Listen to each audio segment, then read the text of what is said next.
આજે આપણે ધોરણ 7 માં સ્વાધ્યાય 13.4 માં પ્રશ્ન ત્રીજો છે કે આ સમઘન છે બરોબર, અને આ સમઘનનો પડછાયો લંબચોરસ મળે કે નહીં. તો આપણને ચોરસની તો ખબર છે, આ સમઘન છે એનો પડછાયો કેવો છે? ચોરસ. તો હવે લંબચોરસ મળે કે નહીં તો તમે બધાય ના પાડતા હતા. હવે હું બતાવું તમને.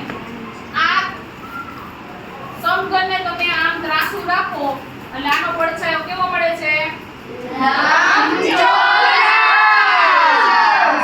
જો ખબર પડી લંબચોરસ?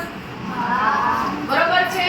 સમઘનને તમારે એક સેટ છે ઈ શું રાખવાનું? આવી રીતના ત્રાસુ ક્રોસમાં, એટલે એનો પડછાયો લંબચોરસ મળશે. અને એમાં ને એમાં બીજો પ્રશ્ન છે કે આનો પડછાયો ષટકોણ મળે તો આપણને એમ થાય ષટકોણમાં થોડોક પડે, પણ તો જો આને આવી રીતના નીચે રાખો તો હવે એનો પડછાયો જુઓ છે ષટકોણ. આવી રીતના તમે રાખો એટલે સમઘન ભલે હોય પરંતુ એનો પડછાયો ષટકોણ, લંબચોરસ અને ચોરસ બધી જ પ્રકારનો મેળવી શકાય.